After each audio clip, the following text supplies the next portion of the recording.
Ya, kita kenalin dulu ya, Mbak Ratna ini doctoral student di Ohio University, jurusannya journalism. Terus di Indonesia mengajar di Universitas Multimedia Nusantara di Banten. Jadi S1-nya dulu di Komunikasi Massa di Universitas 11 Maret dan juga pernah dapat chevening, beasiswa chevening di Inggris, jurusan International Journalism. Wow. Sebelum menjadi dosen, bekerja di media bisnis. Ya, di Bisnis Indonesia. Bisnis Indonesia sebagai editor ya? Ya, saya di sana lebih dari 10 tahun. Mulainya ya reporter, tapi terakhir itu sempat juga pegang beberapa tahun, sempat pegang publishing, jadi ada buku dan beberapa non-newspaper ya, non-media. Tapi hanya sebentar saja, terus saya resign untuk jadi dosen full-time. Full-time, jadi nggak di media, cuma nulis sekali-sekali sekarang jadinya ya, nggak bisa full-time. Ya. Full job. Oke, menarik. Jadi sekarang di Amerika untuk doktoral, jadi beasiswa Fulbright ya untuk di Amerika nih. Cerita dong, kayak mana bisa dapat beasiswa Fulbright? Pernah apply berapa kali? Maksudnya pernah gagal nggak? Nggak pernah. Nggak pernah. Saya cuma apply sekali dan langsung keterima. Ya. Kenapa pilih Fulbright? Waktu itu sebenarnya waktu kuliah master sudah tahu sebenarnya kalau jurnalisme itu, kalau terutama spesifikasi untuk jurnalisme itu kiblatnya memang ke Amerika Serikat ya, karena kita tahu media di Amerika Serikat itu perkembangannya sangat pesat. Mau cari jenis atau tipe media seperti apa di sini memungkinkan begitu, misalnya seperti non-profit journalism gitu ya, atau media-media yang sekarang kan banyak sekali model-model bisnis baru ya, seperti misalnya disupport oleh pembaca misalnya begitu ya, atau local journalism begitu ya. Nah, Amerika Serikat memungkinkan sekali untuk belajar banyak model-model cara kerja baru gitu ya, bisnis model yang baru untuk media. Dan kebetulan riset saya soal kolaborasi juga sangat berkembang begitu kalau di US. Jadi bagaimana jurnalis itu bekerja satu sama lain, walaupun mereka tidak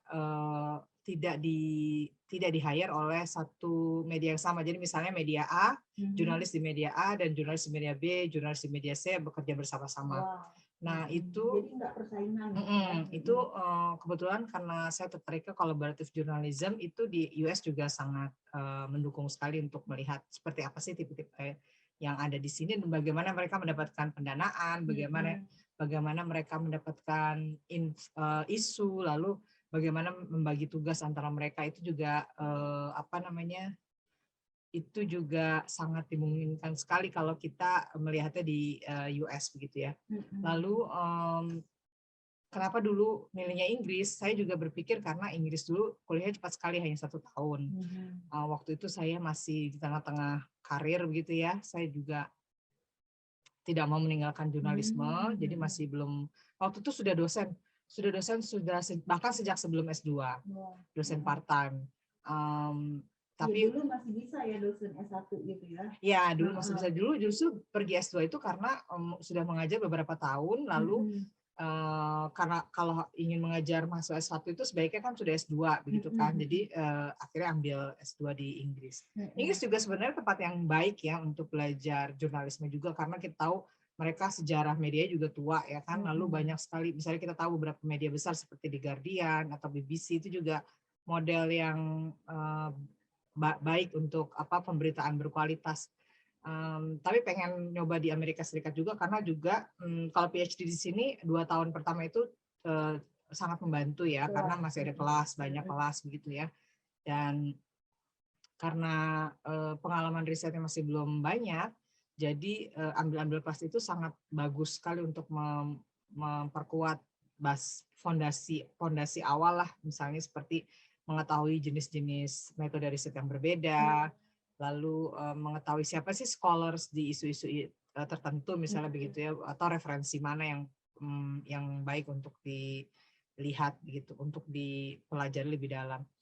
dan mempelajari teknik-teknik metode yang baru seperti misalnya kita tahu sekarang ada banyak sekali komputasi ya, yang misalnya seperti belajar R atau sosial media research analytics. Nah itu juga dimungkinkan kalau kita ambil kelas gitu. Jadi akhirnya udah ke Amerika Serikat saja. Dan juga karena prosesnya cenderung sangat mudah ya. Saya juga dengar gitu ada banyak misalnya orang nyoba berkali-kali begitu ya. Kebetulan memang rezeki saya kali ya. Jadi saya cuma 1 kali dan langsung dapat. Ya, menarik sekali ya Mbak Ratna, nih udah jadinya dengan fokus sekolahnya mau selesai dalam 3 tahun itu, dalam 3 tahun untuk project PhD yang kelasnya berapa kredit Mbak harus ambil kelasnya? Kalau 1 semester itu kalau bisa 4 kelas ya, berarti sekitar minimal 14 sampai 16 credit hours. 16 credit hours setiap semester. Wow, itu benar-benar dengan tugas yang segala macam itu, tapi tetap begitu break baru jalan atau memang di sela-sela? Enggak, gini kan karena kita kan masih hidup di dalam pandemi ya, jadi memang dari awal itu saya sebenarnya orangnya suka jalan juga, mungkin karena pekerjaan dulu ya. Kebetulan sebelum saya pergi PhD itu saya juga sempat bantu ada organisasi regional namanya International Federation of Journalists (IFJ) ya, base-nya di Brussels, tapi saya bantu untuk kantor Asia Pasifik di Sydney, tapi saya hanya kerja dari Indonesia saja. Nah kebetulan pegang proyeknya juga regional, jadi itu memungkinkan saya untuk bepergian di Asia Tenggara gitu ya.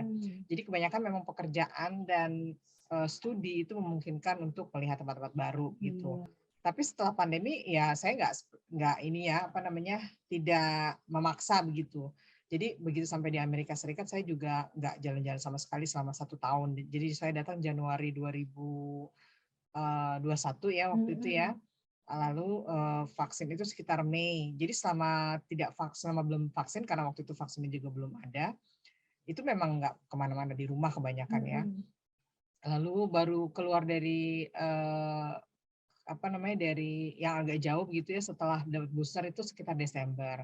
Kenapa memutuskan untuk seperti itu? Selain saya juga tidak ingin saya ingin melindungi diri sendiri begitu ya, dan melindungi orang sekitar, karena kebetulan kota yang tempat saya tinggal itu kebanyakan isinya orang-orang pensiun, orang-orang yang dulunya pernah bekerja di universitas atau bekerja di universitas yang lain lalu pindah karena kotanya kecil begitu ya. Lebih tenang kotanya. Lebih tenang gitu. Jadi kebanyakan orang-orang di atas usia 60 tahun yang lebih rentan begitu kan ya. Saya nggak mau saya bepergian gitu ya, ceroboh begitu terus pulang lalu menjadi penyebar begitu ya.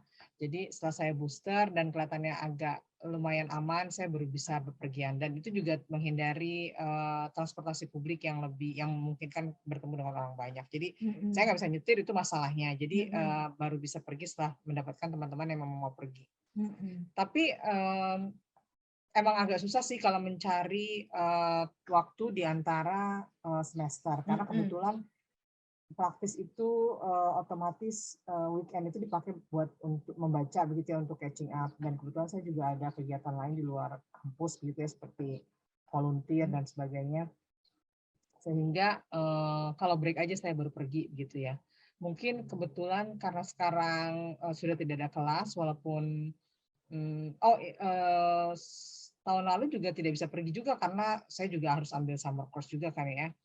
Jadi baru semester ini agak longgar begitu. Ya perginya kemana aja ya, kebetulan masih belum banyak kok. Cuma mungkin nanti setelah ini belum banyak, tapi udah keliling Asia Tenggara. Maksudnya kalau di Amerika begitu ya. Kayaknya belum di Eropa keliling. Ya kebetulan karena dulu pernah di Inggris juga, jadi dan pernah juga beberapa kali dapat summer course di Belanda. Kalau udah Schengen itu kan, kalau di satu negara itu lebih mudah begitu pergian lainnya. Dan mudah-mudahan sampai akhir tahun ini masih bisa mengunjungi beberapa tempat lain gitu ya, sebelum pulang tahun depan. Jadi di US sendiri udah mengunjungi beberapa states. Ya, sambil lewat begitulah ya. Sambil lewat gitu. Ada nggak yang terkesan banget kalau selama di US ini. Ya, kebetulan saya besar dengan film-film yang background itu New York ya. Jadi waktu pertama kali ke New York itu, kebetulan ini bukan pertama kali saya ke Amerika Serikat ya. Saya pernah beberapa kali, dua atau 3 kali sebelum saya dapat beasiswa saya pernah ke sini juga. Tapi saya nggak pernah ke New York. Jadi saya pernah ke Las Vegas, justru malah ke tempat-tempat yang ramai begitu ya, Las Vegas, Seattle, DC begitu ya. Tapi saya nggak pernah ke New York. Jadi pas ke New York itu saya seperti hidup di membandingkan apa yang saya lihat di film gitu ya. Karena sejak saya kan banyak sekali film-film yang memanfaatkan New York sebagai background gitu ya. Friends misalnya begitu, atau serial yang panjang itu ya. Jadi begitu ke sana itu seperti ini Central Park gitu ya. Ini seperti jadi ingat gitu suasana dalam film itu. Iya betul. Dan kebetulan juga karena Athens itu kecil banget ya, dan saya tinggal dan besar di Jakarta. Jadi begitu sampai New York itu, begitu kita meninggalkan New Jersey menuju New York itu kelihatan banget kan kotanya dengan gedung-gedung tinggi itu. Baru terasa bahwa menurut saya kangen memang suasana kota. Suasana kota. Jadi sebenarnya sukanya tinggal di kota yang lebih besar atau yang tenang kayak Athens? Kadang-kadang kalau untuk once in a while memang enak gitu. Kebetulan sekarang saya juga di Jakarta tinggalnya nggak di tengah kota begitu ya. Jadi naik kereta itu sekitar 40 menitan gitu ya. Jadi lebih enak begitu. Jadi navigasi antara kalau mau cari yang tenang ada, tapi ke kotanya juga dekat gitu. Gitu ya. Kalau di Athens jauh. Sebenarnya nggak juga sih, ke Columbus juga dekat, nggak sampai 1 jam. Iya, ke Columbus sebenarnya cuma 45 menitan gitu ya. Iya, dari Athens by car. Tapi ada bus ke Columbus. Ada bus secara kan. Jadi yang saya perhatiin kemarin jalan ini nggak pernah ya saya, soalnya asa ke downtown Cincinnati itu lihat mural ya, lihat aja mural. Habis itu saya heran tuh pas Mbak Ratna tuh merhatiin ini mural ini gitu kan. Jadi kalau saya sekedar lihat aja, oh iya, tapi nggak menghayati kali, cantik nggak pernah juga cantik aja gitu, something that saya bisa lihat ini mural ini bikin kotanya berbeda gitu, bikin kotanya nampak indah gitu, tapi nggak something yang akan saya follow up untuk melihat semua mural. Menariknya Mbak Ratna ini benar-benar gitu mencari sesuai addressnya mural-mural yang ada di sini. Itu apa yang buat Mbak Ratna tertarik dengan mural? Abis itu apa memang di New York, waktu ke New York dan kota-kota di Europe juga memburu mural-mural itu enggak? Kebetulan saya punya pengalaman yang sama di Penang ya, di Malaysia itu dia ada. Dan menarik juga karena mural itu bisa menjadi interaksi. Jadi misalnya muralnya gambarnya sepeda, orang sampai rela mengantri karena pengen duduk di jok di belakang sepedanya itu gitu ya. Lalu beberapa sudut-sudut kota, dan mereka membuat seperti Cincinnati juga. Jadi ada guide peta yang bisa kita ikuti dengan berjalan sendiri begitu ya. Jadi biasanya sebelum saya mengunjungi satu kota itu saya melakukan riset sederhana saja. Misalnya apa sih yang bisa saya lihat di sana. Kebetulan setelah saya semakin matang usianya begitu ya, saya bukan lagi, tapi sejak muda juga saya memang tidak terlalu suka pada misalnya ada orang-orang yang misalnya ke landmark khusus. Saya juga seperti itu sih ya, tapi maksudnya saya lebih suka misalnya duduk ngeliatin orang begitu ya. Jadi udah bukan lagi kalau dulu waktu masih muda memang ada tuh misalnya sempat misalnya satu hari itu targetnya harus ke 5 tempat misalnya begitu ya, sampai selain karena budget juga ya, dulu nggak punya uang, belum punya uang banyak begitu ya karena masih sekolah gitu kan. Itu dan secara energi juga lebih kuat gitu. Jadi bisa seharian bisa 5 tempat begitu. Kalau sekarang mungkin 2-3 tempat saja udah cukup gitu ya. Malah kemarin 2-3 tempat itu banyak. Atau misalnya 1 tempat begitu ya. Kalau misalnya kemarin saya sebenarnya praktis hanya menghabiskan waktu di museum aja misalnya begitu ya. Duduk misalnya gitu melihat orang tuh udah satu kenikmatan tersendiri begitu ya. Kalau soal mural ini, kebetulan Cincinnati ini termasuk yang menurut saya cerdas gitu ya, menggabungkan art dengan bagaimana orang bisa mempelajari kota dengan cara yang menyenangkan. Misalnya kalau kita lihat mural-mural itu misalnya didekatkan dengan bagian dari kota yang dulunya memiliki sejarah penting gitu. Misalnya ada satu brewery ya, perusahaan bir gitu ya, Nah, muralnya itu disponsori oleh foundation yang menggambarkan tentang si perusahaan ini pada masa lampau begitu ya. Jadi misalnya kita bisa melihat bagaimana proses penyulingan dan sebagainya. Keramik juga begitu ya. Jadi apa namanya, ada satu perusahaan keramik juga yang Oh iya, terkenal. iya. Di sini karena dulu kota industri gitu ya, jadi Betul. banyak yang ini. Lalu didekatkan juga si gambar mural itu dengan di mana lokasi perusahaan keramik itu berada. Jadi sambil berjalan begitu ya, kita melihat belajar sejarah. Lalu ada salah satu atlet boxing ya, itu juga ada di salah satu apa namanya kotanya. Cuma masalahnya ada beberapa yang memang sudah tidak ada lagi karena tertutup oleh bangunan baru begitu. Dan ada juga beberapa yang bermunculan baru yang belum ada di peta tersebut. Jadi sebenarnya misalnya karena diinisiasi oleh di luar oleh organisasi. Jadi yang ada di peta itu adalah yang disponsori, disupport ya, didukung oleh lembaga artworks ya, non profit. Jadi ada juga beberapa inisiatif yang mungkin datangnya dari pribadi begitu ya, atau orang yang punya gedung itu sendiri, sehingga banyak juga mural-mural baru yang sebenarnya nggak ada di peta tapi juga cantik dan menarik juga begitu ya. Dan apa sebenarnya kan mural itu bagian dari street art ya, yang bukan hanya apa namanya seni saja tapi juga ada pergerakan begitu ya. Ada pesan-pesan sosial gitu di dalamnya, termasuk sejarah kota dan sebagainya. Jadi menarik sekali apa namanya, saya lihat itu memang menjadi bagian tidak terpisahkan dari kultur kehidupan masyarakat di US begitu, karena di Athens sendiri kami memiliki beberapa tembok yang memang itu bisa dipakai buat apa aja begitu ya. Menyalurkan seninya, Betul, bakat seninya. Tapi ya, memang harus bagus ya gambarnya. Atau memang kebanyakan memang yang artis sih ya. Kebanyakan memang artis. Misalnya waktu Rusia mulai menginvasi Ukraine selama beberapa minggu ya, itu hanya gambar bendera Ukraine saja gitu di mural itu gitu. Jadi ada banyak pesan-pesan gitu ya, sosial yang bisa untuk bisa disebarluaskan begitu. Oke. Ya, dan satu tadi saya sebut tentang selfie juga karena memang ingin tahu, karena biasanya begitu orang datang atau memang lagi jalan gitu, saya jalan dengan siapa pasti tolong foto aku di sini, tolong foto aku di sana. Tapi Mbak nggak mau difoto, saya nggak tertarik untuk selfie atau foto-foto diri gitu kan. Jadi bagaimana sebenarnya? Kadang memang nggak keluarin kamera gitu, cuma memang untuk melihat-lihat Oh gitu kan. ya, kadang-kadang saya pakai sih. Sebenarnya saya dulunya bergabung sama komunitas fotografi juga. Oke. Tapi belakangan saya cuma bawa handphone aja. No offense ya, buat saya juga paham orang suka kayak gitu dan nggak apa juga, itu Iya kan iya, preferensi itu masing-masing. iya, Cuma kalau saya preferensi kadang-kadang masing-masing. kita jadi terdistraksi dengan apa yang ada di sekeliling gitu ya. Saya nggak mau orang jadi apa ya, being mindful gitu ya. Jadi di tempat itu saya lihat ada apa gitu ya. Kadang selfie itu membuat kita menjadi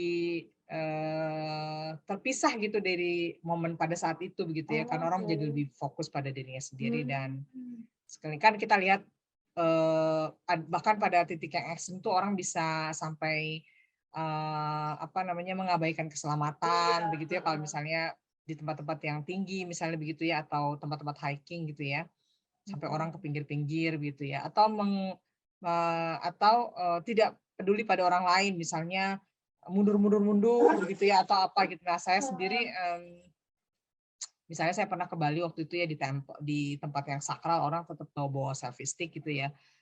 Kalau orang pilihan milihnya seperti itu ya nggak apa-apa gitu ya. Tapi kalau saya kadang-kadang saya juga seperti itu, tapi tidak banyak, dan itu hanya untuk keluarga gitu ya. Dokumentasi bahwa aku lagi di sini. Gitu. Kadang-kadang kalau misalnya saya pengen ya saya minta gitu. Misalnya ada beberapa, misalnya saya suka ada satu Fearless Girl itu ya yang di New York itu ya. Jadi dia dipasang untuk menandingi patung apa namanya bukan di depan Wall Street Exchange itu sebagai simbol bukan anti kapitalis ya, tapi bahwa macam-macam diversity dia karena dia perempuan begitu ya. Lalu nah itu juga saya foto kok di samping sisi patung itu gitu.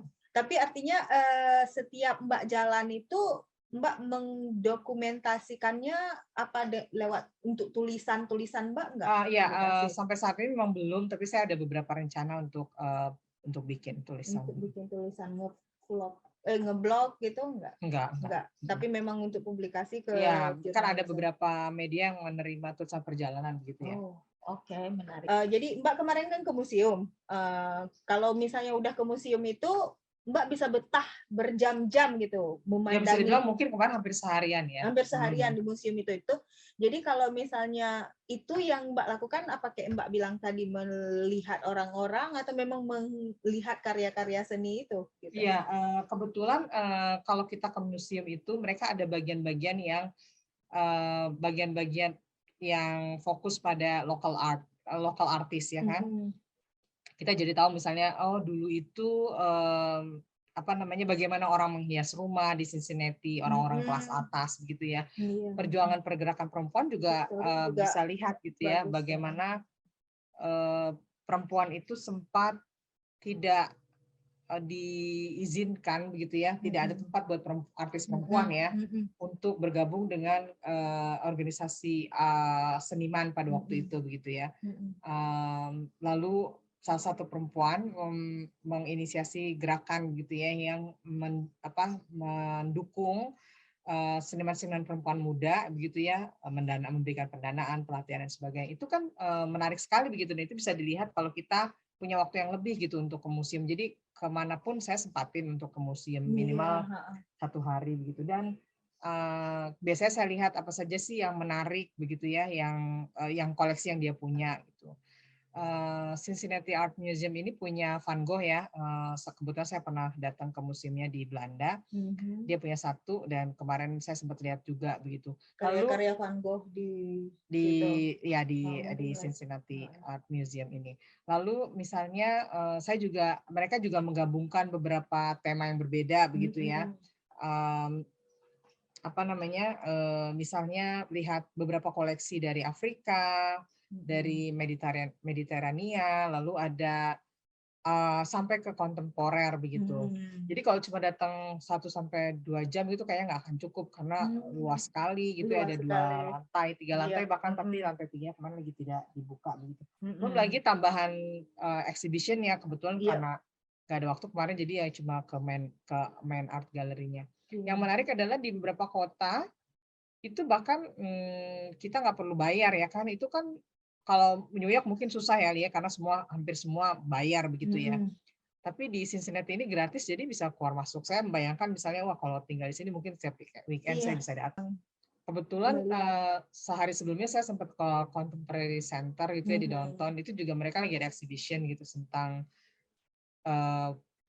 seniman perempuan yang menuangkan ide dan pikiran mereka tentang air begitu ya. Jadi bahwa air itu sebenarnya bukan hanya unsur penting bagi lingkungan dan kehidupan kita karena itu sumber utama ya, tapi juga bagaimana air itu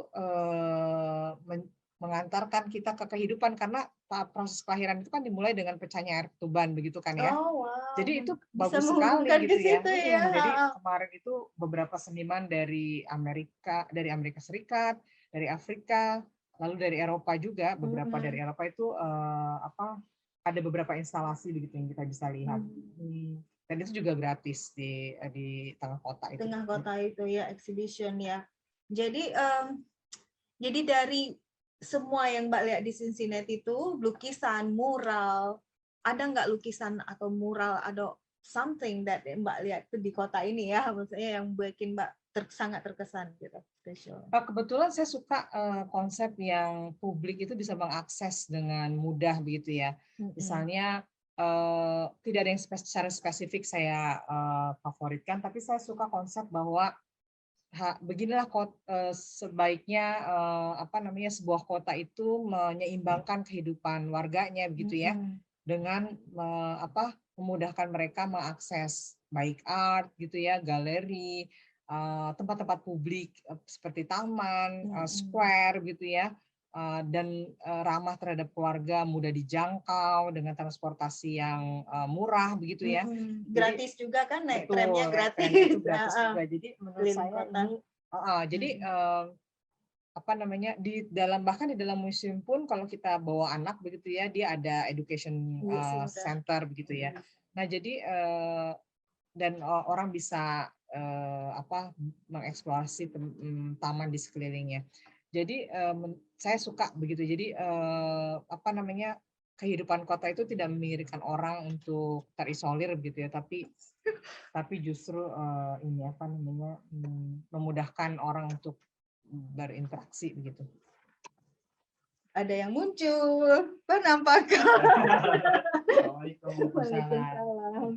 Oke, ya menarik sekali ya, maksudnya cara Mbak menikmati suatu kota itu dengan jalan-jalannya berbeda, misalnya something that tidak semua orang artinya mempunyai misi yang sama jalan-jalannya gitu. Bagaimana artinya memang benar-benar ini prosesnya edukasi juga ya, maksudnya edukasi untuk sendiri-sendiri yang mungkin nanti pas dituangkan ke dalam tulisannya bisa mengedukasi orang lain. Dan satu lagi tuh yang menarik pas jalan sama Mbak itu, jadi setiap yang kita landmark atau apapun yang kita temuin itu Mbak langsung cari tahu. Kemarin kan pas lihat satu bangunan itu cantik ya, kalau saya iya cantik, kalau misalnya bangunan di sini kan banyak yang cantik gitu kan, lihat oh cantik ya udah cantik gitu. Ternyata Mbak langsung lihat di Google Map apa namanya dan cari tahu itu bangunan apa gitu kan. Itu something that I haven't done that. Tapi mungkin itu juga bisa, itu mungkin ada sisi negatifnya juga, karena sebenarnya itu juga mendistraksi kita dari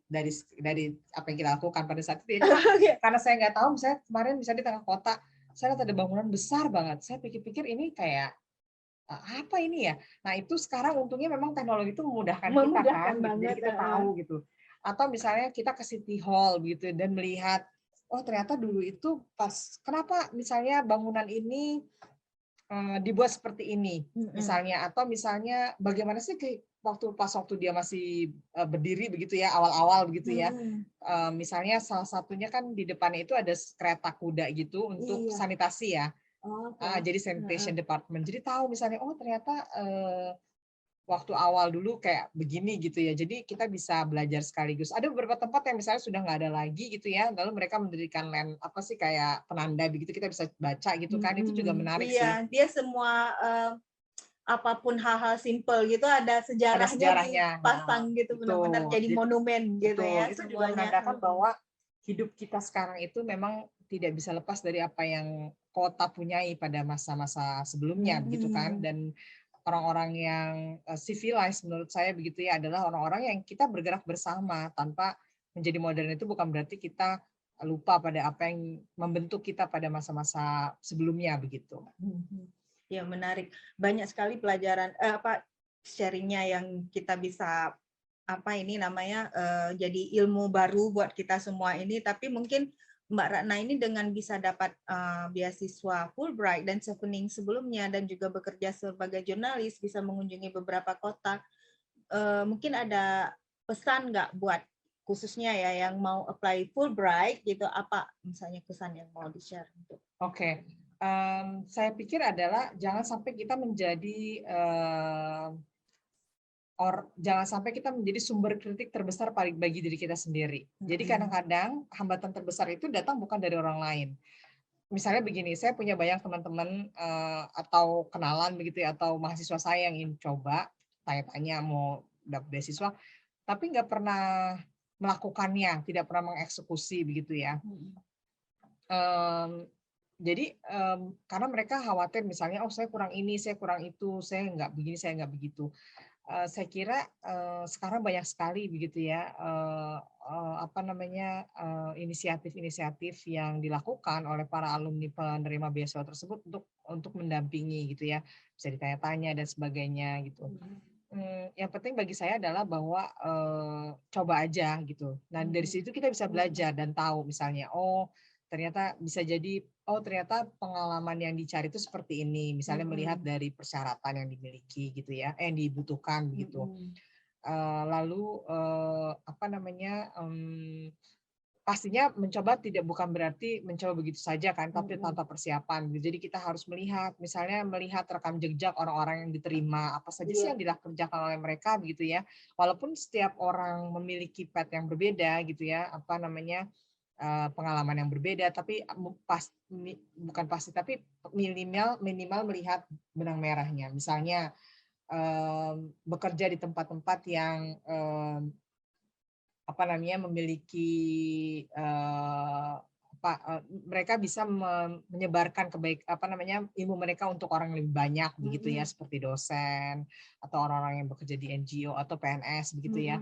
Tapi saya juga melihat banyak kayak Chevening misalnya, itu juga memberikan beasiswa untuk orang-orang yang bekerja di lembaga privat, misalnya bank, atau misalnya saya bahkan punya teman yang bekerja untuk salah satu perusahaan otomotif gitu, yang kita sempat pikir dulu kan image-nya beasiswa itu hanya untuk sektor-sektor tertentu saja begitu ya. Ini juga beberapa teman-teman Fulbright yang saya lihat, master begitu ya, banyak sekali dari sektor-sektor privat, karena begitu mereka pulang atau misalnya bekerja begitu ya dan kembali gitu, lalu membangun karir dan rencana-rencana mereka, itu kan manfaatnya tetap bisa buat menggerakkan ekonomi yang lebih besar begitu ya. Jadi jangan sampai kita membatasi diri dengan berkesimpulan bahwa ini hanya saya kan nggak bekerja di sini, mungkin saya nggak ini gitu ya.